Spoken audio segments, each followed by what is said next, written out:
उत्तर प्रदेश में अगले साल के शुरुआत में ही विधानसभा का चुनाव होने वाला है। ऐसे में मौजूदा योगी सरकार को घेरने के लिए विपक्ष ने लामबंदी और तेज कर दी है। कांग्रेस के मिशन को धार देने के लिए लोकसभा में नेता विपक्ष राहुल गांधी आज से यूपी के चुनावी समर में कूद गए हैं। सांसद राहुल गांधी लखनऊ के इंदिरा भवन में शाम 4 बजे बड़ी बैठक करने जा रहे हैं, जिसमें यूपी कांग्रेस के बड़े नेताओं के साथ मीटिंग करेंगे।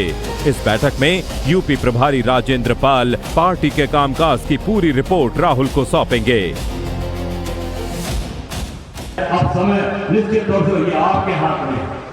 अभी के बहकावे में मत आना कि बहका दिए 2 करोड़ नौकरी दे देंगे, 15 लाख रुपया अकाउंट में दे देंगे, फलाना कर देंगे, बच्चों का भविष्य बना देंगे। सब बर्बाद कर दिया, सब बेच दिया अमेरिका के हाथ में, सब बेच दिया इजराइल के हाथ में। पेट्रोल में चोरी, डीजल में चोरी, भगवान राम के दरबार में चोरी, और गांव से लेकर चारों तरफ शराब पिला के इस देश के नौजवान को बर्बाद करने की तैयारी। बात अगर मायावती की बहुजन समाज पार्टी की करें तो इस बार 2027 को लेकर बीएसपी भी अभी से दमखम लगाने में जुट गई है। मायावती के भतीजे आकाश आनंद ने पार्टी के अभियान की जिम्मेदारी संभाली है। वो आज हाथरस के सादाबाद में एक जनसभा को संबोधित कर चुनावी अभियान की शुरुआत करेंगे। पार्टी की इस रैली को आगामी विधानसभा चुनाव की रणनीति के लिहाज से काफी अहम माना जा रहा है। आकाश की इस जनसभा में बड़ी संख्या में कार्यकर्ताओं के जुटने की संभावना जताई जा रही है। वहीं यूपी में मुख्य विपक्ष समाजवादी पार्टी का भी योगी सरकार पर हमला लगातार जारी है। अयोध्या से पार्टी के सांसद अवधेश प्रसाद ने बीजेपी पर बड़ा हमला बोला है। सांसद अवधेश ने कहा कि बीजेपी का विकास से कोई मतलब नहीं है, वो पीडीए की बढ़ती ताकत से घबरा गई है और इस बार जनता ने बीजेपी को विदा करने का मन बना लिया है। कोई काम नहीं किया है, लूटपाट हुई है, कानून व्यवस्था बहुत खराब हुई है। बाबा एक बात के लिए चिंतित हैं, और चिंतित इसलिए हैं कि पीडीए की ताकत लगातार बढ़ रही है।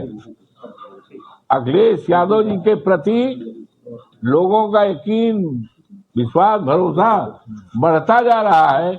ऑन दी अदर हैंड इनके प्रति लोगों का यकीन, विश्वास घटता जा रहा है, और उनको इस बात की फिक्र है। और जो खास चीज है कि वो योगी जी की जो पहचान है देश में, जिस तरह के नेता की जग जाहिर है, तो उनको इस बात की भी फिक्र है कि कहीं हमारी जो पहचान बनी है वो पहचान न कमजोर हो जाए। समाजवादी पार्टी के इस हमले का जवाब यूपी के मुख्यमंत्री योगी आदित्यनाथ ने सिद्धार्थनगर से दिया और कहा कि सपा और कांग्रेस दोनों एक ही तरह के हैं, जिनका मकसद सिर्फ लोगों को जाति के नाम पर बांटना है। कांग्रेस और समाजवादी पार्टी के नेता समाज को जाति के नाम पर बांटने का पाप फिर से कर रहे हैं। बहनों और भाइयों, इनके बांटने का परिणाम क्या है? कोई पूछे तो इन लोगों से, किसी ने पूछने का प्रयास किया कभी कि देश के अंदर और प्रदेश के अंदर सर्वाधिक समय तक कांग्रेस ने शासन किया, सर्वाधिक समय तक शासन किया, लेकिन इन्होंने अपने समय में इन्होंने क्या किया था? युवाओं के लिए क्या किया था? किसानों के लिए क्या किया था? गरीबों के लिए क्या किया था? इन्होंने महिलाओं के लिए।